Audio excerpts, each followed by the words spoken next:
para falar de inteligência artificial agora. Quem lê bastante, quem se informa, tem inteligência natural. Fica inteligente naturalmente. Agora, quem quiser ficar inteligente artificialmente, vai ouvir agora a minha conversa com o Marcelo Abud, criador do blog Peças Raras, uma autoridade na história de rádio e agora nas novidades de podcast. Vamos acompanhar.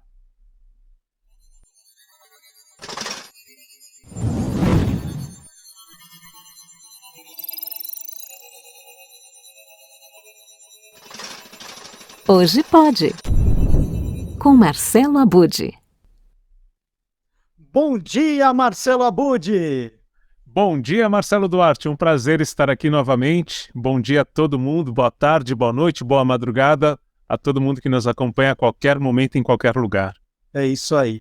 Abud, muito tem se falado desse chat GPT, né, que é uma inteligência artificial que consegue, né, com uma grande base de dados, construir novos textos. Já tem gente usando em trabalho de escola, eu já vi muitas reportagens, né, de televisão, de rádio, usando ali para fazer uma abertura, para falar do próprio chat GPT. Então, vamos fazer uma matéria sobre o chat GPT, aí a gente pede para o chat GPT, que é o nome dessa ferramenta, criar o texto de abertura. Tá, agora vamos avançar um pouco. A gente já sabe que os nossos filhos, numa hora dessas, podem estar fazendo trabalhos ali, né, falando Já assim, estão. Chat GPT, eu preciso fazer um trabalho sobre a Segunda Guerra Mundial, por favor. Ele vai lá e faz. Bom, aí a pergunta para você é a seguinte: dá para a gente usar essa inteligência artificial para fazer um podcast? É possível? Essa e outras, né? Na verdade, o ChatGPT foi uma grande discussão num grupo de professores do qual eu faço parte lá da FAAP, né? E foi um desespero nas férias. A gente não teve férias, porque só se falava disso. E aí, um dos professores resolveu pedir para o ChatGPT criar um roteiro de um podcast de 5 minutos falando sobre microfones apropriados para se gravar um podcast. E aí, esse roteiro, ele veio com uma sugestão de nome para o podcast, ele veio com o momento em que deveria entrar, claro, a vinheta de abertura, mas não só. Você falou da abertura, ele faz a abertura, a fechadura, faz tudo. Então, vinha ali, sobe som, sugestão, enfim, e vinha toda a narração construída com começo, meio e fim. Então, assim, o ChatGPT é uma das ferramentas que permitem justamente, por exemplo, eu elaborar um roteiro, eu pedir um roteiro e vai vir ali. É claro que a gente já está vendo várias situações que as pessoas estão compartilhando, inclusive usando exemplos delas próprias também, em que o ChatGPT comete enganos. E são enganos bem sérios, grotescos. Então, assim, o que é importante, como tudo na vida, né? O ChatGPT, ele pode ser usado, na minha visão aqui, muito mais como uma fonte de pesquisa, como a gente usava o Google, mas em vez de eu usar o Google e outras ferramentas para, de repente, juntar tudo e criar a minha pesquisa, ele vai me trazer ali já uma pesquisa ajeitada e eu vou revisar. Ou seja, eu tenho que conhecer sobre o que eu estou falando. O fator humano é muito importante, como sempre foi, né? Esse seria o bom uso da ferramenta para ter esse auxílio na construção de um roteiro, por exemplo. Mas assim... Só fazer uma observação, claro. Muito legal que você falou, porque certa vez eu contratei uma empresa de marketing digital e eles iam fazer uns textos ali para a internet. Eu recebi um material e falei, gente, mas eles têm um redator bom, né? O cara escreve bem. Aí eu falei, pô, peraí. Aí copiei, colei o texto e joguei no Google. E aí, obviamente, que quem deveria escrever o texto só foi no Google e copiou, né? E aí, na hora, você pega. E muitos professores fazem isso também. Quando desconfiam que o texto é bom demais, eles pegam o texto, jogam no Google para saber qual é a fonte. Porque tem gente que não se dá o trabalho de misturar as fontes. Ela simplesmente pega de uma e pronto. E o chat GPT faz isso por você, né? Ele já faz um texto novo, e aí não dá para descobrir, né, Abud? Não dá para descobrir, mas dá para suspeitar, porque as pessoas têm características quando escrevem, quando falam, né? Eu acredito que dá para ter essa suspeita, sim. Agora, eu acho curioso, você falou dessa história, eu lembro que quando eu comecei a dar aula, tinha uma disciplina que era super tranquila, que era sobre oratória, que era para preparar os alunos para a apresentação do trabalho de conclusão lá daquele semestre e tal. E eu pedi um trabalho muito simples, a elaboração de um discurso como se aquela pessoa fosse a oradora da turma, ponto final. E as pessoas fizeram essa cópia, muitas, do Google, né? Foram lá, discurso e tal, e era um discurso de alunos de publicidade, e veio o discurso falando de direito, falando de medicina. Eu falava, mas você está fazendo que faculdade, né? Então era ainda mais fácil detectar. A questão do ChatGPT é que ele vai fazer essa combinação, pegar várias fontes e já juntar, né?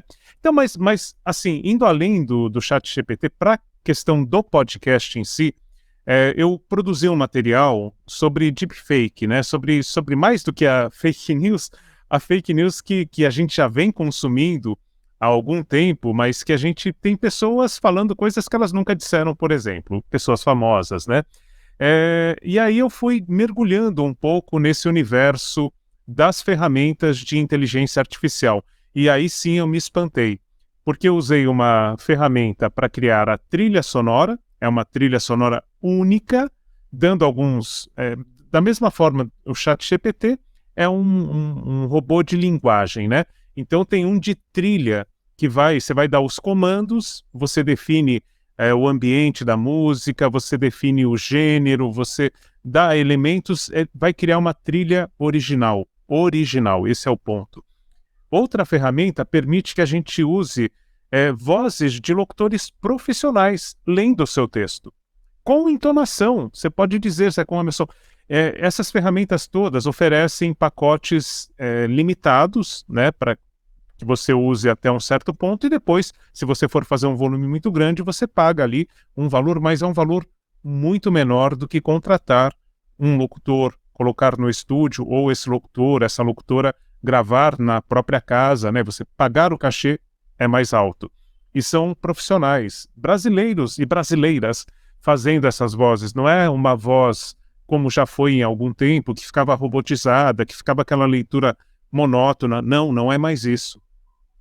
E aí sim, o mais perigoso, né, para quem usa com uma intenção não muito boa, é quando você pega vozes de pessoas conhecidas e coloca ali falando coisas que não foram ditas, né? Então tudo isso é possível fazer hoje. E uma última ferramenta que eu achei bem interessante é uma ferramenta da Adobe que permite o aprimoramento do áudio. Então você finaliza um áudio, você grava, eu estou gravando aqui com você, você está com uma captação de áudio, eu estou com outra, a gente joga nessa ferramenta, ele faz o aprimoramento parecendo que estamos num mesmo estúdio. Ele deixa o áudio, vai ficar num padrão ali de estúdio, mas é bem interessante. E mais ainda, tem também inteligência artificial para fazer a transcrição do áudio. Tudo dependendo da nossa revisão do ser humano para ver se aquilo é condizente. Como a gente já falou aqui, né, no hashtag Hoje Pode mesmo, a gente tem transcrições no Spotify que são extremamente lamentáveis por serem automáticas e ninguém revisar. Então a gente já falou, acho que uma das coisas mais absurdas é o podcast mano a mano, na transcrição sai ali mona a mona. Então é muito grave, né? Esses são os perigos. Agora, sabendo utilizar, essas ferramentas vão ser maneiras de adiantar o trabalho e a gente poder se dedicar mais à criação, mais à pós-produção, ou seja, fazer um trabalho ainda melhor com o tempo que se ganha com essas ferramentas, né? Se pensar assim, eu acho que é um adianto mesmo. Você acha, Abud, que esses robôs, né, essa inteligência artificial, esses robôs, eles vão ficar mais criativos, né? Porque a gente tem essa vantagem ainda, que eles vão fazer a coisa muito quadrada, né? Pelo menos é o que eu penso. E que nessa hora das sinapses, de fazer essas junções, o ser humano ainda leva vantagem. Você está achando, pelo que você tem pesquisado, que não, eu que estou atrasado, que eles já estão melhores? Não, eu acho que eles não estão melhores porque eles aprendem com a gente, né? É a partir do nosso uso na internet, a partir das nossas pesquisas, tudo que eles vão se aprimorando. Então, eles são frutos de nós, seres humanos, eles são criados por nós. Então, teoricamente, nós somos melhores. Só que uma parcela de seres humanos são melhores do que esses robôs, porque eles estão tendo... assim, eles estão tendo emoções, eles estão tendo reações, né, no texto, na fala, em tudo. Então, o que eu acho que até tem um material muito bacana, tem vários, né, como você falou, várias matérias e tal, mas um é o Manual do Mundo, o YouTube, né, o canal Manual do Mundo, respondendo a prova do Enem. Não sei se você viu. Não Foi logo no começo dessa onda do ChatGPT, eles colocaram toda a equipe de produção para conseguir responder a prova com o ChatGPT. E a nota, não sei se eu falo aqui, se dou spoiler, mas Pode falar. a nota da prova do Enem foi 6, alguma coisa. Foi um pouco menos do que se esperava até, mas foi maior do que a média dos alunos para entrar na maior parte das faculdades, né? Então, assim, o que me preocupa é que nós, professores, eu me colocando nessa situação, precisamos não só ensinar produção, mas precisamos ensinar a pensar. Isso não é novidade, mas cada vez mais os alunos vêm com essa demanda de produzir, querer já na primeira aula ir para o estúdio e tal. Então, se a gente embarcar nessa jornada, a gente vai ter no futuro profissionais que vão criar coisas inferiores às máquinas.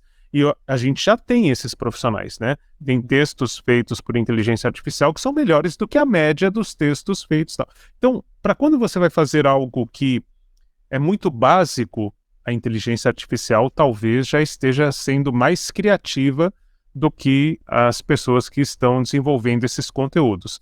Eu acho que o grande lance é esse. Como usar a inteligência artificial a nosso favor? Isso não é novidade. Eu até fiz, se o Antônio Mir estivesse participando aqui, né? Já tem 3 músicas aí de épocas diferentes que poderiam dar esse approach, né?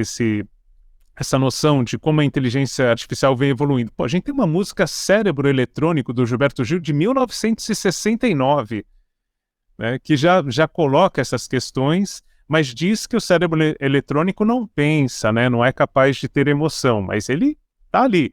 Aí a gente vai ter em 94 o Chico Science e Nação Zumbi falando da questão das máquinas criarem arte. E aí a questão, poxa, uma arte que é criada por uma inteligência artificial, essa é uma grande discussão, ela pode ter uma assinatura de um artista humano, né, que usou essa inteligência artificial para criar? Então essa é uma discussão que já vem em música também. E aí tem uma terceira música, tem várias, mas tem uma chamada Termos e Condições, que já é de 2018, do Emicida com Erasmo Carlos, e que aí vai colocar muito essa questão de como a inteligência artificial está nos dominando, sendo que o ideal seria o contrário, né? A gente está criando inteligências artificiais para nos ajudar, mas a gente cai muito nessa armadilha, a gente, humanidade, né? De começar desenvolvendo algo para o nosso auxílio e depois isso vai a um nível que a gente fica para trás. Então esse é um perigo desde a Revolução Industrial, né? Acho que são processos que a gente tem. E a preocupação maior, né? Como é que ficam os empregos nesse cenário, né? Então, quem que deve se preocupar com esse avanço da inteligência artificial? Vamos falar então, para não ampliar demais, na produção de podcasts, né? Quem faz rádio, quem faz podcast, quem faz videocast, quem tem que ficar preocupado com esse negócio? Então acho que aí a gente tem que pensar um pouco justamente nesses aspectos, né? Se a gente está usando a inteligência artificial, esses robôs, para fazerem algo criativo, algo emocional que, na verdade, deveria ser nosso papel. Então, eu acho que eles são instrumentos muito mais de produção, de pesquisa, e esse papel da criatividade, do inusitado, da surpresa, deve ficar para quem está desenvolvendo aquele material usando essas máquinas, né? Então, eu acredito que quem deve se preocupar é quem, de repente, não se prepara tanto para atuar naquela área. Quem entra meio de carona, né? E aí, quando começa a ter uma sofisticação dessas máquinas, não consegue acompanhar, não consegue ser melhor do que essas inteligências artificiais, né? E tem acho que um pensamento que para mim, resume o que a gente deve ter como ideia. Eu vou citar aqui o Cast News, que para mim virou leitura diária, né? Tudo. A gente conversou já sobre o podcast do Cast News na semana passada, né? E aí tem o diretor da ABPOD, que é a Associação Brasileira de Podcasters, que é um dos colunistas, ele é jornalista, publicitário e também podcaster. E ele diz em um dos artigos recentes que o futuro do podcast, pensando na inteligência artificial, é justamente na intersecção entre tecnologia e capacidade humana. Então, essa junção entre a tecnologia para ajudar a otimizar o nosso tempo e com esse tempo que a gente ganha, a gente produzir coisas melhores. A gente reclama tanto que não tem tempo, que não tem... Então, a tecnologia ela deve servir para isso.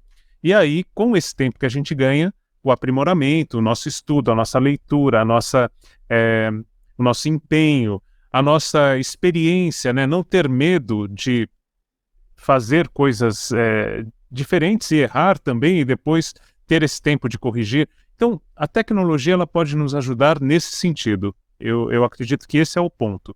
Agora, se a gente não ficar atento, realmente elas estão aí para fazer locução, para fazer trilha, para fazer roteiro, para fazer tudo, né? É isso. Muito legal esse papo com o Marcelo Abud. Quem acompanha o Marcelo Abud já sabe que ele está no blog Peças Raras também. Ele faz esse trabalho bem bacana que ele citou aqui para o Instituto Claro, né? Tem os podcasts, tem ali no Spotify, você vai encontrar a conta do Instituto Claro. É isso, né? É Instituto Claro que a gente coloca. Isso, Instituto Claro, e sugiro, tem um lá justamente sobre inteligência artificial, tudo mais, que eu usei várias dessas ferramentas, e a dica é, na transcrição, que foi feita por mim, não por por um robô, nessa transcrição tem os programas que foram usados para fazer a trilha, para fazer a locução, para fazer todos aqueles caminhos ali. Então, quem quiser experimentar, está tudo lá também. Maravilha. Muito obrigado, Marcelo Abud. Até a semana que vem, hein? Combinado? Combinado. Valeu. Um abraço. Um abraço.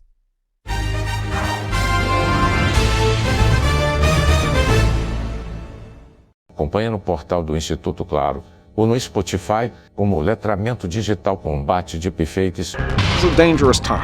Esse é um momento perigoso. Ao avançar, precisamos ficar mais atentos com aquilo que acreditamos na internet. É uma época em que precisamos contar com fontes confiáveis de notícias. Pode soar básico, mas a forma como a qual avançamos na era da informação fará a diferença entre nós sobrevivermos ou nos tornarmos um tipo de distopia. Você acabou de ouvir um discurso de Barack Obama que nunca foi dito pelo ex-presidente dos Estados Unidos. A mensagem foi criada como forma de alerta pelo cineasta Jordan Peele. A tradução simultânea em português foi gerada em um programa que traz vozes naturais em diferentes línguas.